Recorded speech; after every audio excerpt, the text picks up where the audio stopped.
हाँ, गांव वालों को उस भूत से बहुत डर लगता था। अरुण एक बहुत ही जिज्ञासु लड़का था।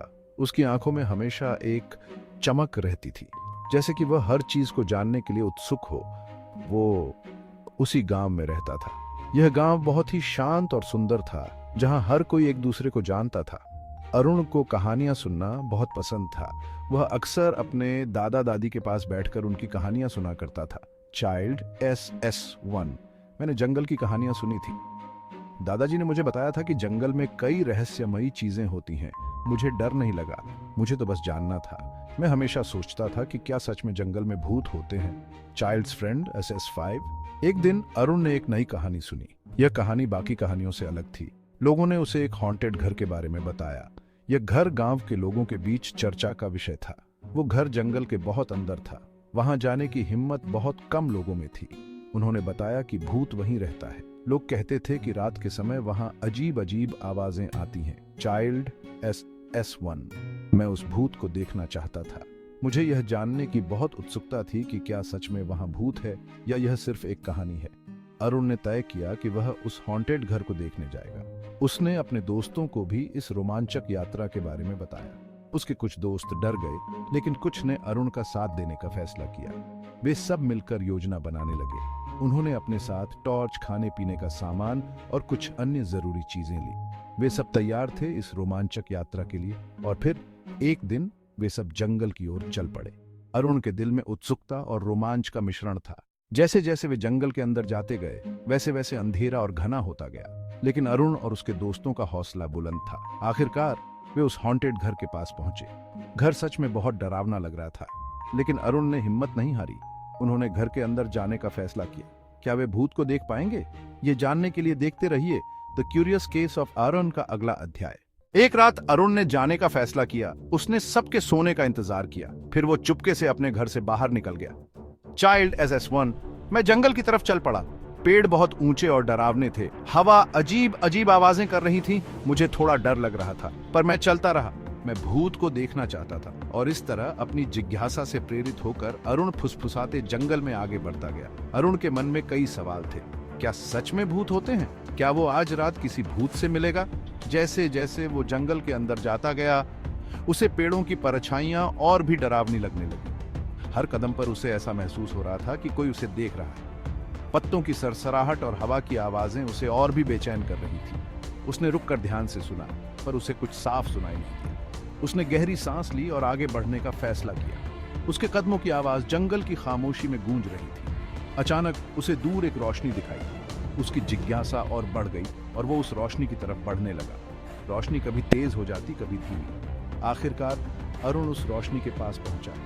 उसने देखा कि वो एक पुरानी लालटेन थी जो एक पेड़ से लटक रही थी। उसने चारों ओर देखा, पर वहां कोई नहीं था। अचानक उसे अपनी रीढ़ की हड्डी में एक सिहरन महसूस हुई। उसने सोचा कि अब वापस घर जाना ही ठीक रहेगा।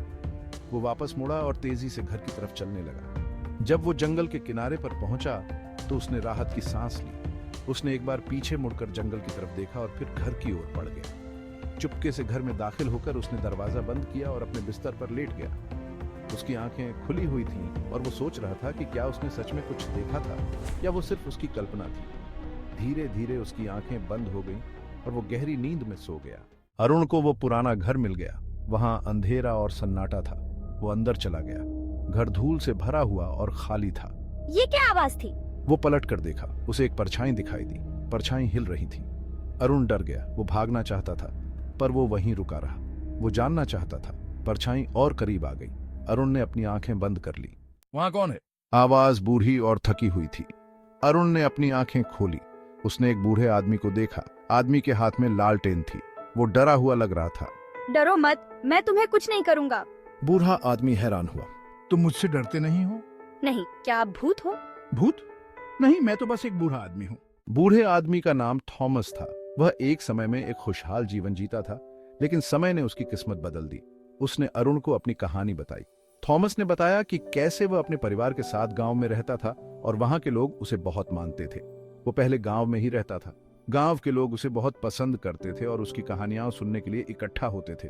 पर उसका घर जल गया। एक रात जब सब सो रहे थे, जंगल में आग लग गई और उसका घर जलकर राख हो गया। उसके पास जाने को कोई जगह नहीं थी।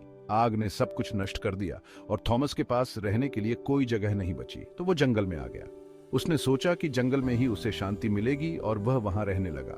लोग उसे भूत समझने लगे। गांव के लोग जब भी उसे देखते डर जाते और उसे भूत मानने लगे। कितना दुख की बात है, थॉमस का जीवन कितना बदल गया था। अरुण को थॉमस पर बहुत दया आई। उसने सोचा कि उसे थॉमस की मदद करनी चाहिए। वो हर रोज उससे मिलने जाने लगा। उनकी दोस्ती हो गई। अरुण ने थॉमस के साथ समय बिताना शुरू किया और उनकी दोस्ती गहरी होती गई। अरुण उसके लिए खाना और कपड़े लाता था। वह थॉमस की हर संभव मदद करता था ताकि वह आराम से रह सके। वो उसे गांव की कहानियां सुनाता था। अरुण ने थॉमस को गांव की नई नई कहानियां सुनाई, जिससे थॉमस का मन बहलता था। शुक्रिया अरुण, तुमने मेरी जिंदगी में फिर से खुशियां ला दी। तुम्हारा आना मेरे लिए बहुत मायने रखता है। तुम्हारी दोस्ती ने मुझे फिर से जीने की उम्मीद दी है। मुझे आपकी मदद करके बहुत खुशी होती है थॉमस। आप मेरे लिए परिवार जैसे हैं। अब आप मेरे दोस्त हैं। हम हमेशा एक दूसरे के साथ रहेंगे और एक दूसरे की मदद करेंगे। अरुण और थॉमस ने मिलकर जंगल में पेड़ भी लगाए ताकि वह जगह और भी सुंदर हो सके। उन्होंने मिलकर एक छोटी सी झोपड़ी भी बनाई जहां थॉमस आराम से रह सके। वे जंगल में त्योहार भी मनाते थे, जिससे थॉमस को अपने पुराने दिनों की याद आती थी।